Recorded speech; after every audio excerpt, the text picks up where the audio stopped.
জয়গুরু জয়গুরু। ঠাকুর কিভাবে নাস্তিক থেকে ঈশ্বর বিশ্বাসী হলেন তার কিছু অংশ আজ আমি আপনাদের পড়ে শোনাব। সুধাংশু বলার কি হইল, কোথা সে গেল? এই যে সে ছিল, এই আবার নাই, এ কেমন হইল? ইহা স্বপ্ন না সত্য? এখনো তো তার বিনা নিন্দিত কণ্ঠধ্বনি কর্ণগুহরে ঝঙ্কৃত হইতেছে। এই তো তার অনিন্দিত রূপলাবণ্য মণ্ডিত প্রফুল্ল মূর্তি মানসপটে ফুটিয়া উঠিতেছে। কিন্তু সে নাই, আর থাকিবেও না। পরলোক মানুষের একটা কল্পনা মাত্র, একটা ফাঁকি। পরলোক নাই, মৃত্যুর সঙ্গে সঙ্গেই মানুষের সব শেষ। তবে আর জ্বলন্ত অগ্নির যন্ত্রণাদায়ক স্মৃতি কেন? মনের এই দুর্বলতাকে আর এমন প্রশ্রয় দেওয়া অসঙ্গত। সে নাই চিরদিনের জন্যই সত্য। পরলোক একটা মিথ্যা কথা, বিরোহীর মনে একটা মিথ্যা আশ্বাস দিবা চতুরতা মাত্র। কিন্তু আমাকে সে সদ্গুরুর আশ্রয় নিতে বলিয়াছি, নিস্ত্রৈগুণ্য সাধন করিতে বলিয়াছি। ইহারই বা অর্থ কি? এই অর্ধশিক্ষিত গ্রাম্য বালিকা কোথা হইতেই বা এ কথা শিখিল? যাক, পরলোক নাই নিশ্চিতই সত্য, শ্রাদ্ধ তর্পণও মিথ্যা কথা। কিন্তু তাহার স্মৃতি যে আমার অবশ মনকে পাইয়া বসিয়াছে, ইহার উপায় কি? নলিনীকান্ত সে রাত্রি এইরূপ কত কিছু চিন্তা করিয়া কাটাইলেন। তারপর প্রভাতে পুনরায় কলিকাতা যাত্রা করিবার জন্য প্রস্তুত হইলেন। ভুবনমোহন বধূমাতার শ্রাদ্ধের কথা তুলিয়া নলিনীকান্তকে কয়েকটি দিন থাকিয়া যাইতে বলিলেন। নলিনীকান্ত বলিলেন, আপনি মুখাগ্নি করিয়াছেন, আপনিই শ্রাদ্ধ করিবেন। মনিবের জরুরি মোকদ্দমা ফেলিয়া আসিয়াছি, অবিলম্বেই আমার তথায় উপস্থিত হওয়া প্রয়োজন। এক্ষণে আপনার অনুমতি পাইলেই আমি রওনা হইতে পারি। ভুবনমোহন আপত্তি করিলেন না। নলিনীকান্ত যথাসময়ে কলকাতা পৌঁছাইলেন। কলিকাতা পৌঁছিয়া নলিনীকান্ত পুনরায় কার্যে মনোনিবেশ করিলেন। কিন্তু তাহার জীবন যেন সর্বদাই কেমন নিঃসঙ্গ বোধ হইত। সুধাংশু বলার দুঃসহ স্মৃতি সর্বক্ষণ সর্বাবস্থায় তাহার মনোমধ্যে উদিতে হইতে লাগিল। কোন জিনিসটি সে চাহিয়াছিল, দেই দেই করিয়া দেওয়া হয় নাই। কত খুঁটিনাটি, কত তুচ্ছ কথা নলিনীকান্তের মনে স্রোতের মতো আসিয়া পড়িতে লাগিল। কর্তব্য কার্য করিতে যাইয়া অজ্ঞাতসারে এইরূপ নানা ভাবনায় নলিনীকান্ত বসিয়া থাকিতে লাগিলেন।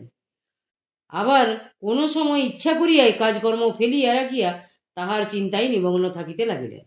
এদিকে স্তৈন তিনি এই নিন্দিত অপবাদের আশঙ্কা তাহার মনে আসিত। কাজেই বন্ধু বান্ধব ও অফিসের লোকজনের সাক্ষাতে মনের সকল দুর্বলতা ঢাকিয়া রাখিয়া কাজকর্মের তৎপরতা ও অভিনিবেশ দেখাইতে হইত।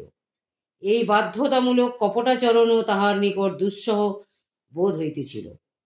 কিন্তু অবসর সময়ে বাসায় বসিয়া বিশ্রাম করিবার কালে আপনা হইতে মৃতা পত্নীর চিন্তা তাহাকে যেন পাইয়া বসিত, এবং সে চিন্তায় ইচ্ছা করিয়াই তিনি নিবিষ্ট হইতেন। ঘণ্টার পর ঘণ্টা চলিয়া যাইত, তবু সেই অকুল সমুদ্রের কুল কিনারা মিলিত না। স্নান আহারের সময় উত্তীর্ণ হইল কিনা তাহার খেয়াল থাকিত না। মকদ্দমার কাজ তখনও শেষ হয় নাই। সুতরাং কলিকাতা ছাড়িয়া কার্যস্থলে যাওয়া হইতেছে না, ইহাও নলিনীকান্তের ভালো লাগিতেছিল না। তবে শীঘ্রই নারায়ণপুর যাইবার সম্ভাবনা ছিল। কলিকাতা পৌঁছিয়া বাড়িতে পত্র দিয়াছেন, ছাড়িবার প্রাক্কালে আবার পত্র লিখিবেন, এরূপ ভাবিয়াছেন। একদিন রাত্রিকালীন আহারের পর নলিনীকান্ত শয্যায় শুইয়া রহিয়াছে। তখনও ঘুম আসে না। নিত্যকার মতো মৃতপত্নীর চিন্তায় মন ব্যাপৃত। ঘরে তখনও মিটমিটে আলো জ্বলিতেছে। ঘরের মধ্যে কেহ হাঁটিয়া বেড়াইতেছে, এইরূপ শব্দ তাহার শ্রুতিগোচর হইল। অথচ চাহিয়া কাউকে দেখিলেন না। কিন্তু হাঁটিয়া চলিবার শব্দের নিবৃত্তি হইল না। নলিনীকান্ত বিশেষভাবে খেয়াল করিয়া বুঝিলেন, কে যেন ঘরের মধ্যে ঘোরাফেরা করিতেছে। সেই রূপই শব্দ হইতেছে। নলিনীকান্তের মনে এক আশার সঞ্চার হইল। মৃত্যুর পর মানুষের কিছু থাকে বলিয়া তাহার বিশ্বাস ছিল না। আর মৃত্যুর পর কেহ কোনোদিন ফিরিয়া আসিয়াছে এমন সংবাদও তিনি কোনোদিন শুনেন নাই। কিন্তু পায়ের শব্দটি যে সুধাংশু বলার পায়ের শব্দের মতো ক্ষীণ ও অস্পষ্ট। তবে কি সে আসিয়াছে? নলিনীকান্ত হঠাৎ উঠিয়া বসিলেন এবং জিজ্ঞাসা করিলেন, কে? উত্তর হইল, আমি রানী। সেই কণ্ঠস্বর। নলিনীকান্ত চমকিত হইয়া পুনরায় কহিলেন, তোমার কণ্ঠস্বর শুনছি, তোমায় দেখছি না কেন? উত্তর হইল, তুমি ভয় পাবে না তো? নলিনীকান্ত কহিলেন, তোমাকে দেখলে যদি ভয় পায় তবে সুখী হব কাকে দেখে? তখন তাহার স্ত্রীর মূর্তি জীবন্ত সুধাংশুবালার মতোই নলিনীকান্তের নয়নগোচর হইল। নলিনীকান্ত কহিলেন, ওখানে দাঁড়িয়ে কেন? আমার কাছে এসে বসো। ছায়ামূর্তি সুধাংশুবালা নলিনীকান্তের বাম পার্শ্বে আসিয়া বসিলেন এবং কহিলেন, তুমি আমার শ্রাদ্ধ করবে না? নলিনীকান্ত কহিলেন, বাবা শ্রাদ্ধ করবেন। বাবাকে বলে এসেছি, তিনি মুখাগ্নি করেছিলেন, শ্রাদ্ধও তিনিই করবেন। ছায়ামূর্তি কহিলেন, তুমি করলে আমার যে তৃপ্তি হবে, অন্য দ্বারা করালে তা সম্ভব নয়। নলিনীকান্ত হতাশাব্যঞ্জক স্বরে কহিলেন, আগে বললে না কেন? কালই যে তারিখ, আজ এত রাত্রে আমি কি করে কি করি? ছায়ামূর্তি একটুখানি যেন ভাবিয়া কহিলেন, তোমায় আর কিছু করতে হবে না, তোমার যা ইচ্ছা হয় আমাকে দিও, আমি তাতেই তৃপ্তি লাভ করব। কথাটি শেষ হইবার সঙ্গে সঙ্গেই ছায়ামূর্তি শূন্যে বিলীন হইল।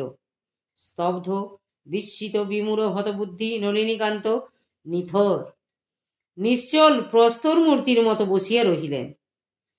আরও একটুখানি সময় যদি সে থাকিত, কত কথাই না বলিবার ছিল। আর তার দেখা যদি না পায় ইত্যাদি যে সব চিন্তা নলিনীকান্তের মনে উঠিল, তাহার উপর কোনো হাত ছিল না।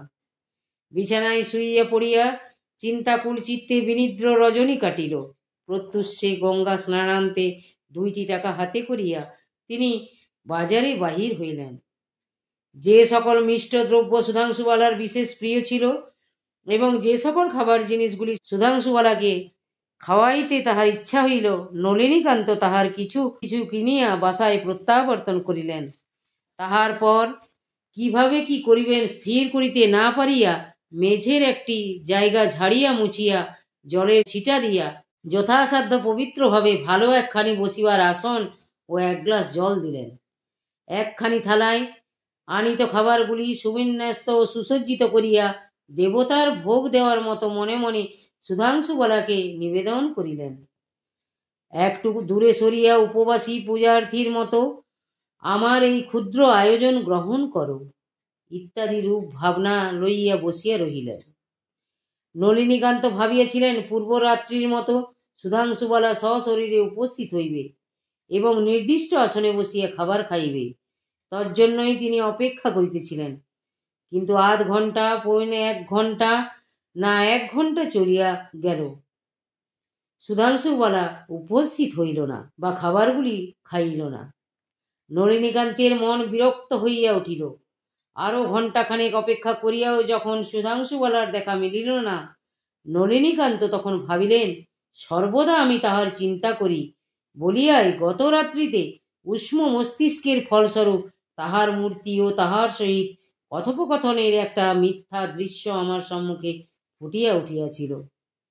উৎকট রোগের প্রকোপে বিকারগ্রস্ত হইয়া মানুষ যেমন কত কিছুই দেখিয়া শুনিয়া থাকে, আমার শোকগ্রস্ত মনও তেমনি বিকারগ্রস্ত হইয়া এইরূপ দর্শন ও শ্রবণ করিয়াছি। মরা মানুষ কোনোদিন ফিরিয়া আসিবে না। আমার এই দুর্বল মনের সুস্থতা আনয়ন প্রয়োজন। মিছামিছি আমি পয়সা খরচ করিয়া এতগুলি খাবার কিনিয়া আনিয়াছি। মরা মানুষ আসিয়া খায়, ইহা চিরকালই অবিশ্বাস্য। এমন একটা বিকৃত সিদ্ধান্ত আমার মনে আসিল, ইহা বড়ই লজ্জাকর। যাক, খাবারগুলি আমি এখন নিজেই খাইব। এই ভাবিয়া নলিনীকান্ত তিক্ততা ও বিরক্তির সহিত আসনে উপবিষ্ট হইলেন। হাত বাড়াইয়া খাবার তুলিতেই, ছি ছি, এ কি করছো বলিয়া সশরীরী সুধাংশুবালা নলিনীকান্তের হাত চাপিয়া ধরিলেন। নলিনীকান্ত চাহিয়া দেখিলেন এবং সবিস্ময়ে জিজ্ঞাসা করিলেন, কেন, তুমি খাচ্ছ না? তাই আমি খাচ্ছি। আমি যে সব খেয়েছি, আমার উচ্ছিষ্ট খাবে? ছায়ামূর্তি নলিনীকান্তের হাত ছাড়িয়া দিয়া উত্তর করিলেন এবং তাহার প্রতি প্রফুল্ল নেত্রে চাহিয়া যেন কৃতজ্ঞতা প্রকাশ করিতে লাগিলেন। খেয়েছো? কি রকম? এতক্ষণ বসে আছি, তুমি তো খেলে না। নলিনীকান্ত প্রশ্ন করিলেন। ছায়ামূর্তি গম্ভীর স্বরে কহিলেন, মৃত্যুর সঙ্গে সঙ্গে মানুষের স্থূলদেহ বর্জিত হয়, কিন্তু আত্মার মৃত্যু নাই বলে সূক্ষ্ম দেহে মানুষের অস্তিত্ব থেকে যায়। এই অবস্থায় মানুষের স্থূলদেহের উপযোগী কোনো কিছু ভোগ করবার ক্ষমতা থাকে না। সূক্ষ্মভাবে সকল জিনিসের সূক্ষ্মাংশ গ্রহণ করে মাত্র। এই খাবারগুলি তুমি আমাকে যখন দিয়েছ, তখনই আমি উহাদের সূক্ষ্মাংশ গ্রহণ করেছি। তাহলে এগুলিকে এখন কি করব? নলিনীকান্ত জিজ্ঞাসা করিলেন। উত্তর হইল, গঙ্গায় ফেলে দাও। নলিনীকান্ত অবাক হইয়া সুধাংশুবালার বিস্ময়কর কথা শুনিতে লাগিলেন। দেখিতে দেখিতে চোখের সামনে তার ছায়ামূর্তি অন্তর্নিহিত হইল। নির্বাক, নিস্পন্দ, সংশয়ান্দোলিত চিত্ত নলিনীকান্ত চিত্রপটের মতো বসিয়া রহিলেন। পরলোক নাই, মৃত্যুর পরে মানুষের অস্তিত্ব কিছুই থাকে না, সুতরাং শ্রাদ্ধ তর্পণ ইত্যাদি মিথ্যা কথা। এই ছিল নলিনীকান্তের বিশ্বাস। সে বিশ্বাসের মূলে কুঠারাঘাত হওয়ায় জগৎ আজ নতুন আলোকে নতুন রূপে তাহার কাছে প্রতিভাত হইল। চিন্তাধারা এক মুহূর্তে পরিবর্তিত হইয়া গেল। সুধাংশুবালার উপদেশ অনুযায়ী খাবার জিনিসগুলি একটি ঠোঙায় ভরিয়া নলিনীকান্ত গঙ্গায় নিক্ষেপ করিলেন। তারপর মৃত্যু রহস্যের চিন্তা তাহাকে সম্পূর্ণরূপে অধিগত করিল। এদিকে কলিকাতার কাজ শেষ হইয়া আসিল, সুতরাং কলিকাতা ত্যাগ করিয়া নলিনীকান্ত কর্মস্থলে ফিরিয়া আসিলেন। কিন্তু সঙ্গে সঙ্গে ম্যানেজারের আদেশপত্রে জানিলেন যে খুলনা জেলার কুমিরা নামক স্থানে তাহাকে বদলি করা হইয়াছে। জয়গুরু, আজ এই পর্যন্ত। পরবর্তী অংশ পরের ভিডিওতে শুনতে পারবেন। সবাই ভালো থাকবেন, সুস্থ থাকবেন এবং চ্যানেলটিকে সাবস্ক্রাইব করে আমার সাথে থাকবেন। জয়গুরু, জয়গুরু, জয়গুরু।